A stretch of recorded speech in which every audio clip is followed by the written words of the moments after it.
आज हम करेंगे जो रचना के आधार पर शब्द होते हैं वो।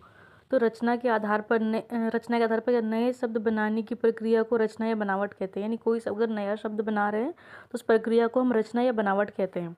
तो रचना के आधार पर शब्दों के भेद जो होते हैं 3 भेद होते हैं: रूढ़ शब्द, यौगिक शब्द और योगरूढ़ शब्द, है ना। तो रूढ़ शब्द क्या होते हैं? तो वे शब्द जो किसी व्यक्ति, स्थान, प्राणी और वस्तु के लिए वर्षों से प्रयुक्त होने के कारण किसी विशिष्ट अर्थ में प्रचलित हो गए हैं, उन्हें रूढ़ शब्द कहते हैं। यानी कोई शब्द जो है जो बहुत वर्षों से चली आ रही है, यानी उस शब्द का बहुत पहले से ही प्रयोग किया जा रहा है, उसे हम रूढ़ शब्द कहते हैं। जैसे कि दूध, गाय, रोटी, दीपक, पेड़, पत्थर, ये शब्द जो है बहुत पहले से चले आ रही है और इन शब्दों की निर्माण प्रक्रिया के बारे में कुछ पता नहीं है कि कब बने, कब क्या हुआ, कुछ भी पता नहीं है। तो ये रूढ़ शब्द होते हैं, ठीक है। उसके बाद है यौगिक शब्द। तो यौगिक शब्द वो होते हैं वे शब्द जो 2 या 2 से अधिक शब्दों से बने होते हैं। यानी जो 2 या 2 यौगिक, जो इसमें यौगिक लिखा हुआ है उस वर्ड से पता है, योग मतलब 2 चीज़ों का मिलना, है ना। जो 2 चीज़ों के मेल से बने हैं उन्हें हम यौगिक शब्द कहते हैं।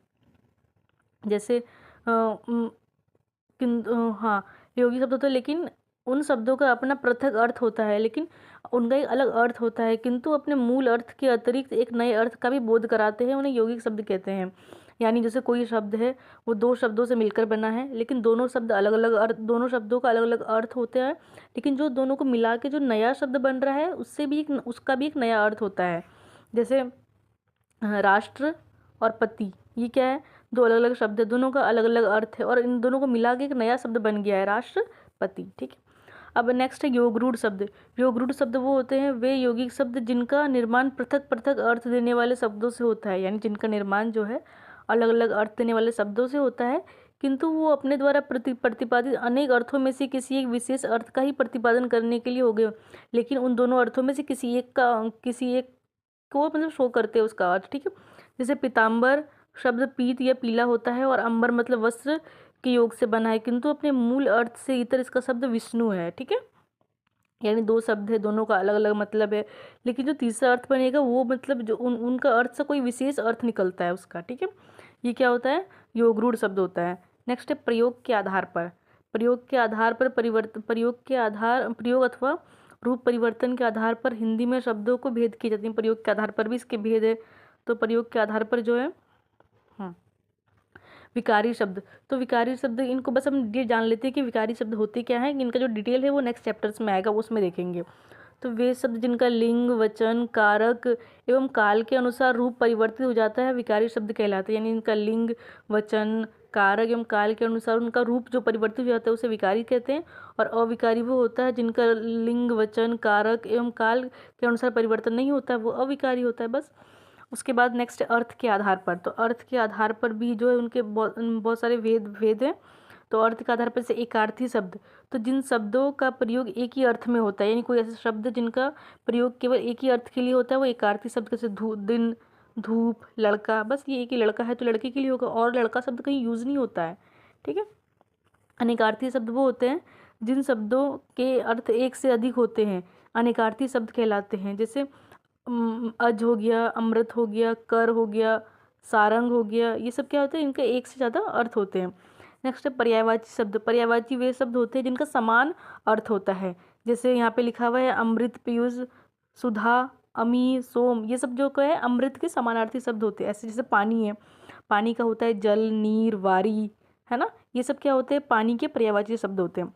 विलोम शब्द ये उल्टा होता है, जैसे दिन का रात, माता का पिता, ठीक है।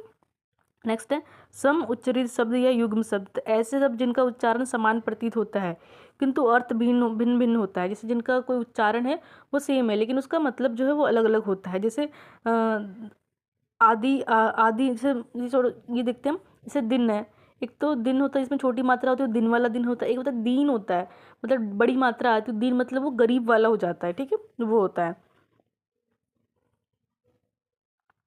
नेक्स्ट है शब्द समूह के लिए शब्द, यानी एक, जब जैसे बोलते हैं अनेक शब्दों के लिए एक शब्द, वो होता है शब्द समूह के लिए एक शब्द। जैसे यहाँ पे एग्जांपल दिया हुआ है, जो अपनी बात से नहीं टले। तो नहीं टले तो क्या हो गया? अटल हो गया।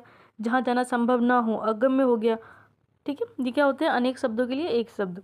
नेक्स्ट है समानार्थी, यानी समान अर्थ वाले भिन्नार्थक शब्द यानी ऐसे शब्द जो प्रथम द्वितीय रचना की दृष्टि से समान प्रतीत होते हैं एवं अर्थ की दृष्टि से भी बहुत समीप होते हैं। यानी ऐसे शब्द जो होते हैं रचना की दृष्टि से समान है एवं अर्थ की दृष्टि से भी बहुत समान होता है, यानी सेम सेम मतलब ऐसा लगता है कि बिल्कुल निकट है। ठीक है, जैसे अस्त्र होता है, अस्त्र क्या होता है कि फेंक कर वार किया जाने वाला हथियार है, और जैसे तीर और भाला है, ये सब क्या होते हैं, अस्त्र होते हैं। ठीक है, और समूहवाची शब्द ऐसे शब्द जो एक समूह का प्रतिनिधित्व करते हैं अथवा सामूहिक वस्तुओं का अर्थ प्रकट करने के लिए होते हैं। यानी ऐसे शब्द जो समूह का प्रतिनिधित्व करते हैं, जैसे गुच्छा हो गया, गट्ठर, गिरोह, रेवड़, इसी प्रकार झुंड, टुकड़ी, ये सब क्या होते हैं, समूहवाची शब्द होते हैं।